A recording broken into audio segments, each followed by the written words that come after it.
HERU Yoga for the Blind, presented by Hanna on the 17th of February 2022. About Live Well. Live Well is a series of events aimed at helping people make the most of life with sight loss. Live Well is a collaborative project between 6 local independent sight societies. Sight Advice South Lakes, Cumbria, My Sight's Knots, Nottingham, Sight Airedale in the Airedale area of North and West Yorkshire, Support for Sight in Mid and West Essex, Sutton Vision in the London Borough of Sutton, and Outlookers in Huddersfield in West Yorkshire. Morning, everyone. Morning, Susie. Morning. Morning. We have Hanna here, who is, well, I don't really know much about Hanna. I just find her on the HERU and I Facebook page, and she's doing yoga, and I do yoga, but that's besides the point. But I just thought that would be really interesting to have her on to speak to us, and she would very kindly agreed to welcome Hanna. Over to you. Thanks for joining us today. Here is our lovely group, or some of the members, and yeah, thank you for coming. My absolute pleasure. Thank you for having me. I'm gonna just quickly change my view so that I can not just see my big old face, but actually see your lovely faces.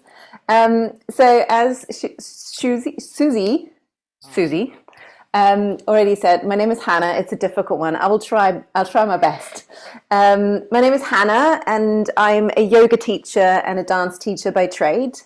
And in 2021, so in the midst of everything that has been going on with the pandemic, I started a podcast called HERU Yoga for the Blind, which is a podcast basically running a yoga session, which is roughly usually 20 to 40 minutes, something in between, and is in form of a podcast rather than a YouTube channel or rather than a Zoom link. It's like something that I wanted to start to make yoga accessible to those with visual impairments.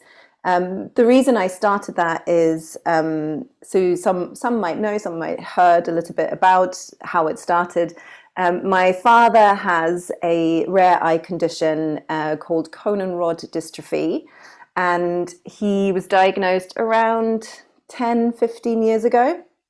And during the first sort of lockdown experiences, I sort of, when we had conversation, I really heard a lot of how that sort of lockdown and the pandemic actually also impacted his way of connecting with people and his way of being able to do something for himself at home. He's a very active man, and really usually enjoys being social and going out, and that really shifted things for him.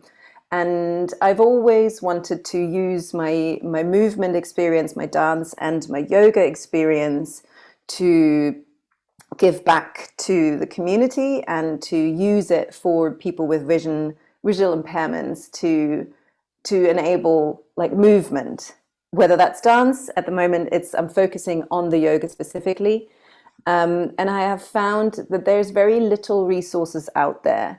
And the resources that I have found, I personally thought that some of them were good, but some of them were not that accessible, or maybe didn't really take into consideration the different needs that different people with different conditions may have when it comes to their yoga journey or their movement journey, and that it's not just as simple as saying it's an inclusive class, but actually really taking into consideration what are the different needs and what are people struggling with when it comes to movement and vision loss.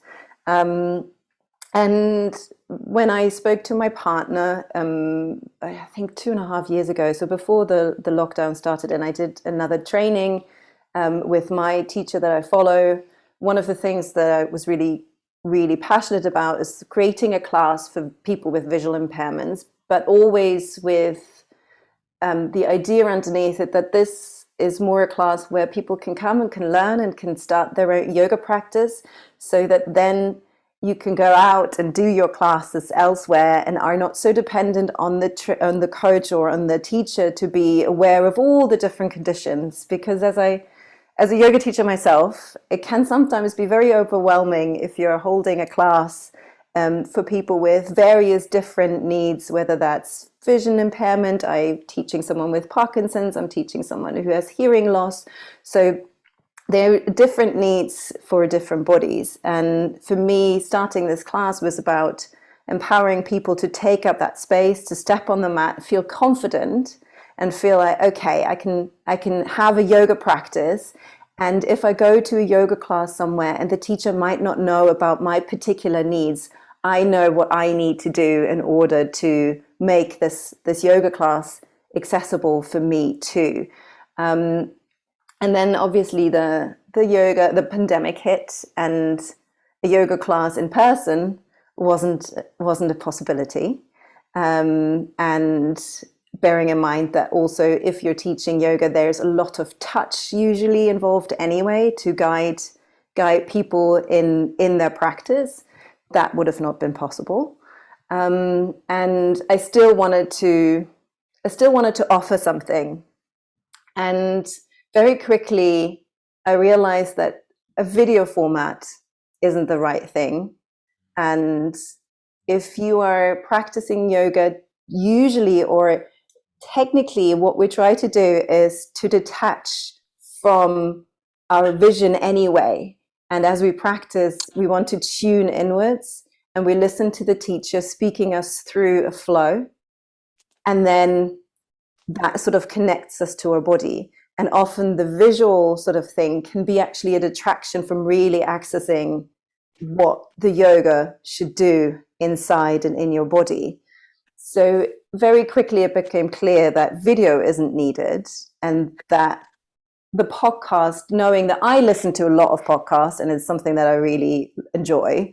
And I also know that my father, he was basically my guinea pig for the first few sort of sessions, that's something that he can access quite easily. That makes sense for him to kind of access information through this format.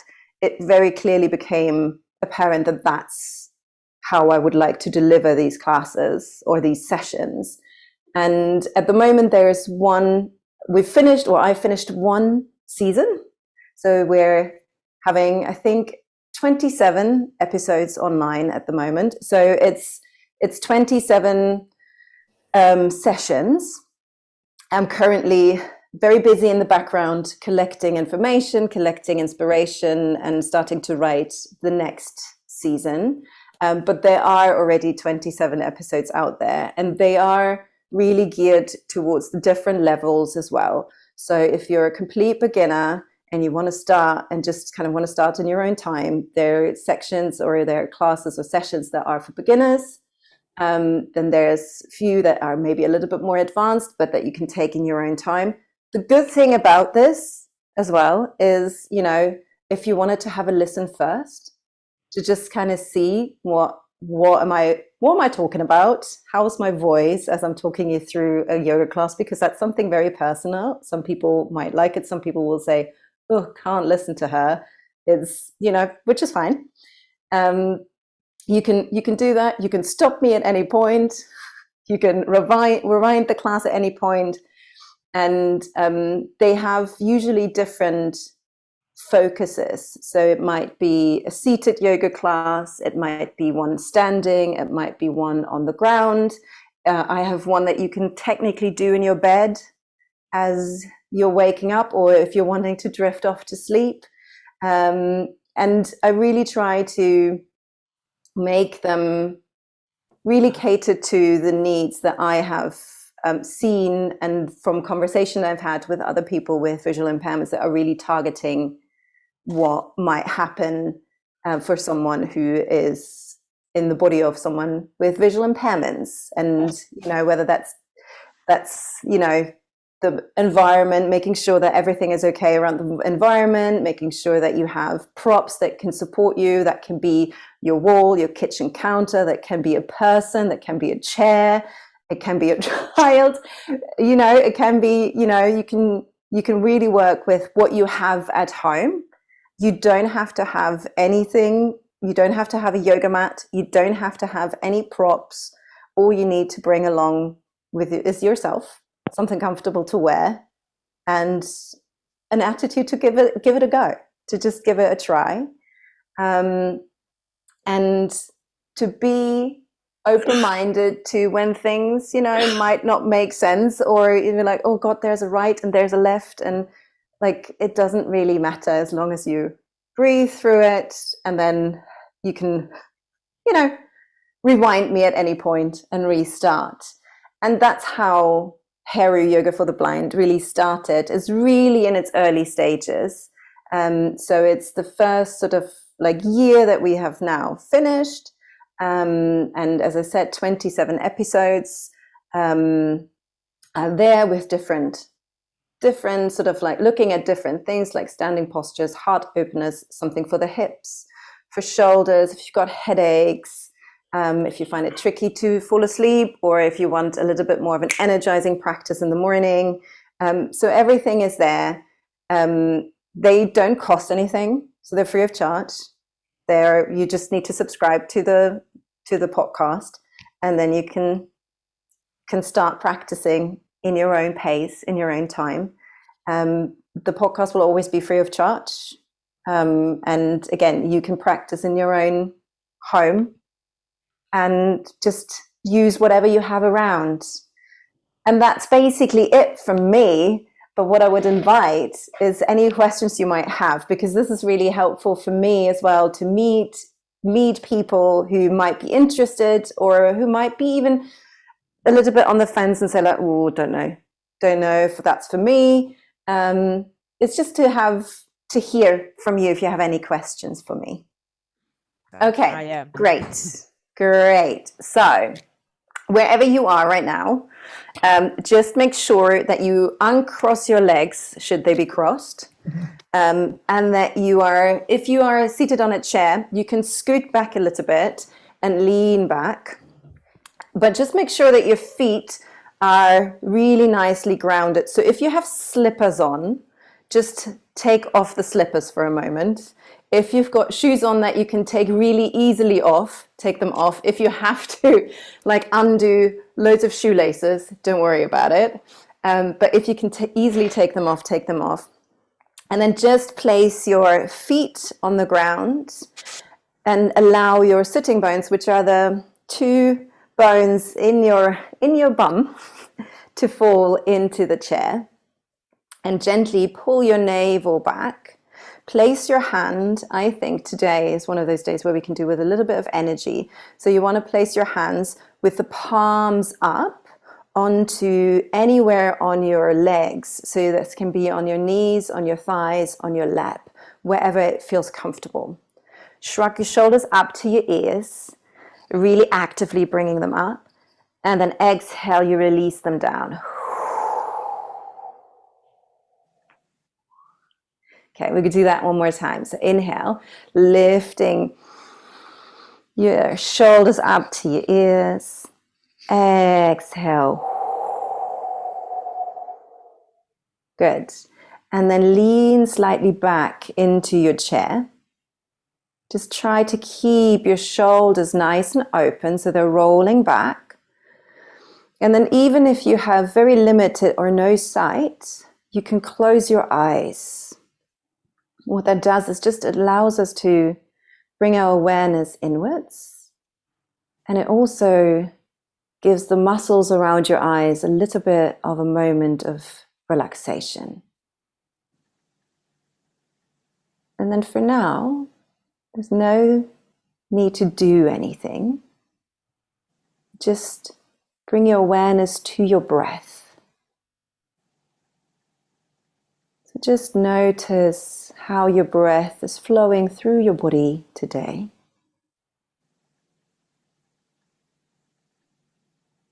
And often there's one action that's just that little bit more dominant. And that might be your inhale, it might be the exhale.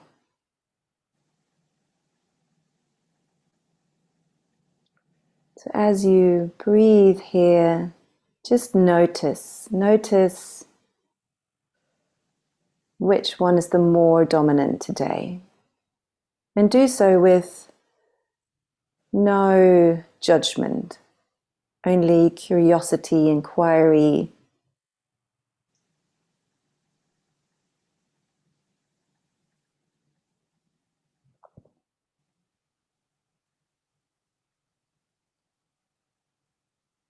And then maybe one of them is longer than the other.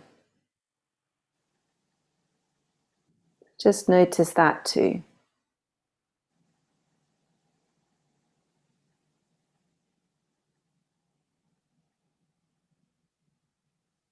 And then start lengthening your exhale. Lengthening the exhale, really soft exhale. And what that does, it helps us calm down our nervous system. Breathing in deeply, exhale softly.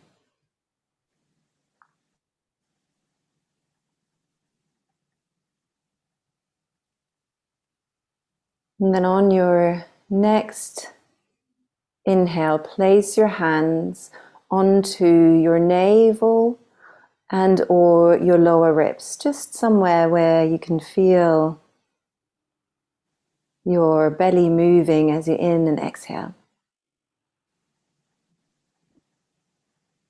And allow the breath to travel deeply into your hands. And this doesn't have to be forceful.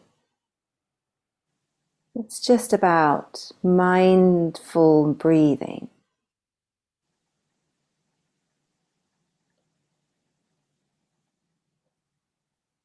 Great. Let's take one more breath here.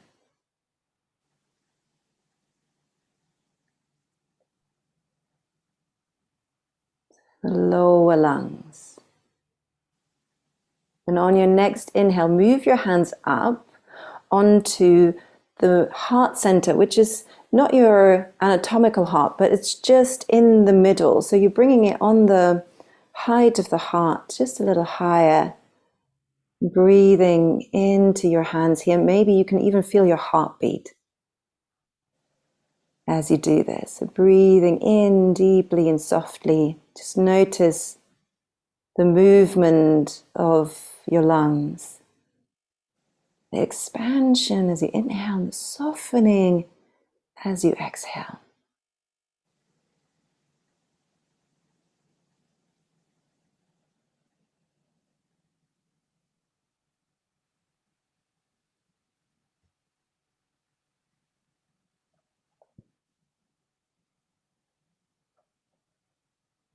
Inhale, heart rises.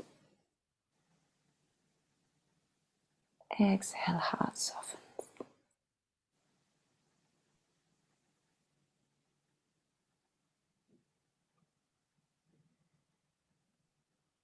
Let's take 3 more breaths here, really steadily and calmly.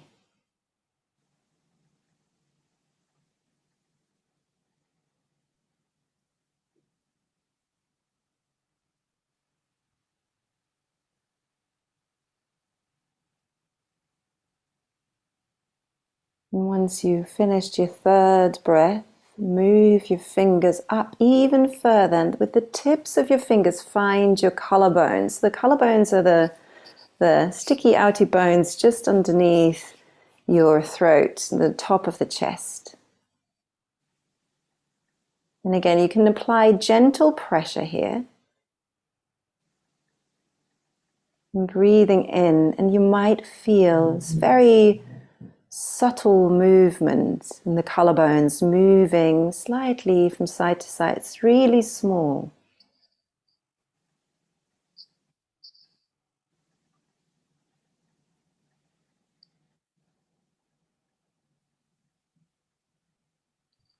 So in yoga we call this a 3-part breath. It's these 3 different areas of our lungs. It's the bottom lung, so you feel like the movement of the belly. the middle lung, the movement of the heart, the top of the lung, the movement of the collarbones.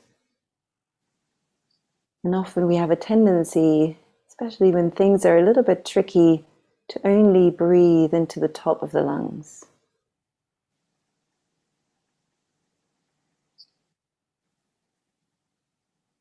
And then on your next exhale, release your hands down, back onto your lap. And let's just take a few shoulder rolls just to wake up our body here, taking your ears up to your shoulders up to the ears as you inhale and back. If you want to, you can keep your eyes closed as you do that. And then drop your chin down to your chest, allowing a little bit of a stretch in the neck here. And draw a semicircle forwards and to the side with your chin, bringing your ear to the shoulder, really giving that neck a little bit of a stretch here, especially when we're seated at our desk a lot. Those are the muscles that get quite tight. Great. And if you've got the space, bring your head back, reach your arms out to the side or in front of you. Reaching up, up, up, up, up, slight lift. You can reach as high as is available to you. And then as you exhale, you gather them in front of the heart. We'll do 2 more of those. So inhale, reaching your arms out to the side, and you can reach them as high as you can or forward. Really depends on the space that you have. Exhale. Gather them in front of the heart. And then last one, inhale, deep breath in, reaching your arms out and up. And then exhale. Taking your hands to your heart. If you had your eyes closed, you may now slightly and gently blink them open. And then just relax everything. Thank you. I hope everyone feels a little bit more. Whoo. Yeah, I could do this every day. 10 o'clock. I know. It's so important. It's such an easy thing. We all do it. We all breathe, but we very rarely breathe mindfully. No, sure, totally. Yeah. It's like one of those things that comes as second nature, and it's always the joke that I do. This is the moment where I realize I become my mother. Is when I concentrate, I don't breathe. I hold my breath. It drives me crazy when she does it. And I'll do exactly the same thing. Exactly the same thing. So I'm concentrating and holding my breath. I have to really be mindful about that. Thank you so much, Hanna. My pleasure. Does anybody have any questions to come forward to Hanna? Tyler. Go ahead. Hi, Hanna. Thank you. That was wonderful. Really my enjoyed pleasure. it. And actually, when you're talking about holding your breath, I felt like I was holding my breath at the same time. So, yeah. Right. How would our members find the podcast? Is it through Spotify? I'm just thinking that a lot of them have the Alexa technology or something like that. Mm-hmm. And something like that might be great for them to use it as a speaker's a bit louder. Yeah, so you can access it. So it's on all the different podcast platforms. It's on Apple Podcast, the one that's on iTunes. Yeah. It's on Spotify as well. So I happen to find that these are usually the services that most people use. It's either iTunes or Spotify.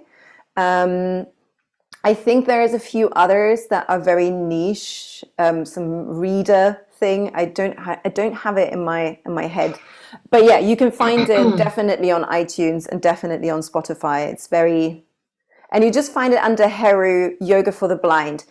However, that being said, there's 2 different ones.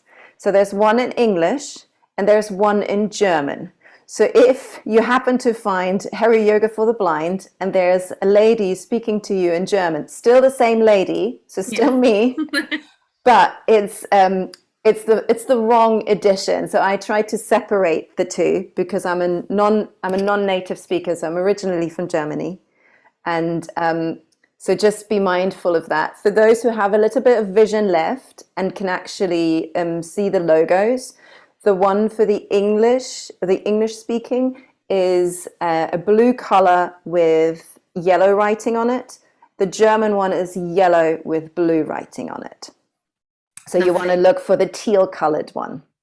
Fabulous, can you thank you. Hanna, can you just spell the first name of your yoga? The HERU. Yes, so HERU is written HERU. Thank you. And that's how you find me. So HERU Yoga for the Blind. Oh, I'm going to Spotify right now. And by the way, your voice is really nice and soothing and lovely. Brilliant. I'm glad to hear that, because that was my concern. You know, I'm literally in people's ears. Yeah, or on their speakers. You're right about the voice. I have stopped following people because they were annoying. Sorry. Yeah. I wanted to. Can you hear me? Yes, I can hear you beautifully, Helen. I'm not very technically minded.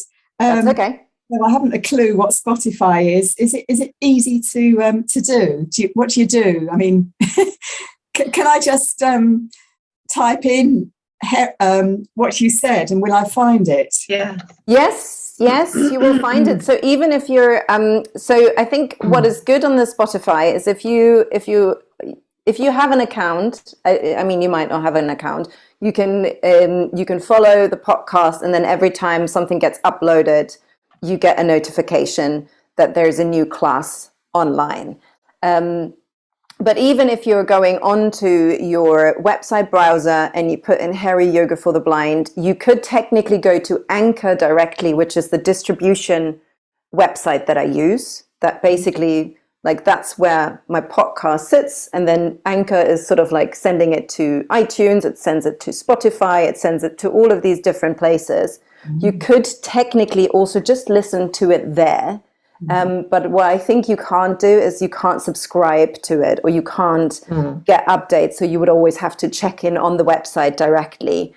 And the nice thing about the iTunes or the Spotify is once you've followed the podcast, you will always be up to date with anything new that's uploaded. I see. You got a new follower now, by the way. Oh, brilliant. Thank you. Can I just ask you if you are a YouTube as well? Sorry, Mark. No, I was going to say, I just picked it up on Spotify. No problem. I'm going to share it with everybody. WhatsApp groups as well. Yay, So thank you. as well. Oh, Timmy's the third one. There you go. You subscribed already. I think we should make this mandatory before we run the Zoom meetings on the Thursday, 10 o'clock. We each go on. 9:30, have a bit of a yoga session. There's a breathing exercise too, 10 minutes. Thank you. And are you on YouTube, Hanna? I'm not on YouTube at the moment. That had simple sort of organizational reasons behind it. I didn't want it to be another thing where people have to subscribe to. But that being said, if people are using it, I would be more than happy to upload all of the 27 episodes on there. But it's quite I wasn't too sure how useful YouTube is, to be honest. I think it is in a way. We also have some members who are not on the internet for various reasons. They just never kind of liked it or have any assistive technology or whatever, any kind of smart product. So I'm just wondering if somebody would like to have your sessions maybe like on a pen drive that you can just download it, all of them onto the pen drive and post it to them, or they pay for the postage themselves. Is there any other alternative ways to find your yoga or have your yoga classes other than via the internet, because we still have that number of people who just don't use it? That's a really good point. I have thought about that. I have not, I wasn't sure. This is why this is great, because as I said, my father and the groups that I know through him, they're all very tech savvy, but I'm also aware that not everyone has that. Not everyone, no. And it was a question as to would that be useful to put it on a CD, put it on a drive, put it on something? Yeah. And then it's just a matter of it's just me, myself, and I, and my partner helps me. as good as he can with all the technology stuff. But this is good for me to know if there's a need for that, then I can have a look into that and make that happen. Hi, Frida. I would love to follow your course. Yeah. As a very oldie that doesn't get out and about much, I would love to follow them. But I, like a lot of other people, I just have an iPad and that is all. Mm-hmm. So I should rely on Susie to show me where you are, I think. Yeah. You can download the Spotify app onto the iPad, and it should be easy because it's you don't need to pay $9.99 a month if you use the Wi-Fi. It's free. Yes. You should be able to access it through Apple Podcasts. I think just something to point out as well, when people say subscribe to a podcast or subscribe to a YouTube channel, that doesn't necessarily mean you have to pay for it. It's just a word to make sure you get updates when each episode comes out. So thank you for the clarification there, Anthony. It's very, very important to me that these sessions will be free. They're free of charge. So if you ever find that there's somewhere where they ask you to pay like $9.99 or something to have, this is not how this works.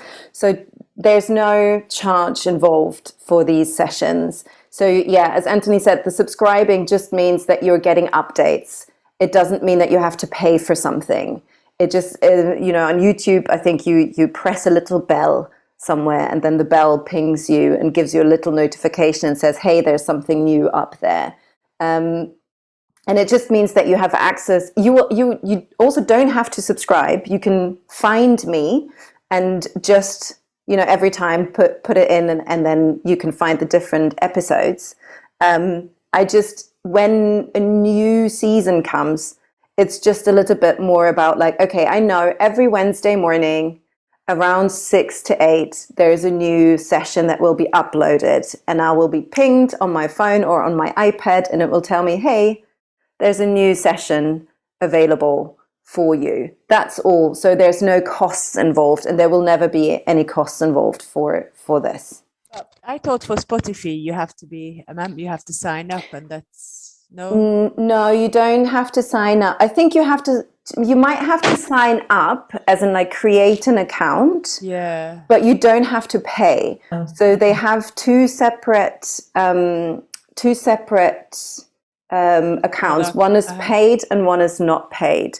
And for the paid one, sometimes what they do is if you're listening to music, they will put a little bit advertising in between the music that you can't skip, which is annoying when you listen to music. But because my podcast is one track, so it's 20 minutes of a track or 30 minutes of a track, you might have some advertising behind it or before you get started. But that's, you can click it, press it, get all your chairs and your stuff ready, make sure that everything is nice and tidy. Is that the same with the iTunes as well? You don't have to pay. I thought you had to pay for iTunes. No, you don't have to pay for iTunes. I think you need to have an account, Anthony. You might correct me if I'm wrong, but I think you need to Sorry, carry on, Hannah. Sorry. Yeah, I think you just need to have an account with iTunes, but you don't need to pay. So you only pay for Apple Music. Well, okay. So Anthony, you don't have to pay for podcasts. So somebody like Frida who is on an iPad, you would recommend iTunes, obviously, yeah. Yeah. There is the podcast app which is on the iPhone and the iPad, and you should be able to. Well, it will be available on there. So there's Apple Podcasts, and you don't have to pay for that. You just use it. Jesus Christ, I'm losing out on so much stuff here, and I'm supposed to be the techie savvy here. I suppose what we're finding out today, Hannah, we're finding out about yoga. We're also finding out how to access podcasts. Yes. Right. I think a lot of people, it's a bit of a lot of people online at the moment. It's a bit of a mystery, actually, the word podcast. I didn't realise it was such a mystery to some people. So it's good for us to know, actually. Tim, have you made a note on getting the presenter in to do session on podcast then. Yes. I could do a talk on podcast if you want. Yes, Anthony, thank you. Yes. You are booked. The gig is yours. We'll play yours. Thank you. As an example. But yeah, it's literally, the podcast is a little bit like an online sort of radio almost. Yeah. It's just a place. It started like this. So it started, I don't know, like 15 years ago, where it sort of like really started to appear here and there, where like newspapers or other news outlets had started these sort of like, I think NPR is one of the big radio stations in the US, where they had documentaries on podcasts so that you could actually listen to a documentary, like a radio documentary or a radio play. But you can take it with you in your phone or on your iPod. That's the one. God. So that's how it started, and it's not really that different now. It's still like people can upload their shows fairly easy onto the onto the World Wide Web these days. Yeah. Do a podcast, folks. Anybody can do one. So, Yeah. Thank you. Any questions or any comments from anybody before we end the session? Hanna, thank you so much for coming. My absolute pleasure. It's been lovely to meet you. Live Well and Future Vision. We hope you enjoyed this presentation. The Live Well events take place on the second Thursday of each month at 10 a.m. Future Vision sessions take place on the fourth Thursday of each month at 10 a.m. and are technology events aimed at people living with sight loss. To attend the next session or to suggest future topics, please contact your local Sight Society, who will be able to provide you with the Zoom link.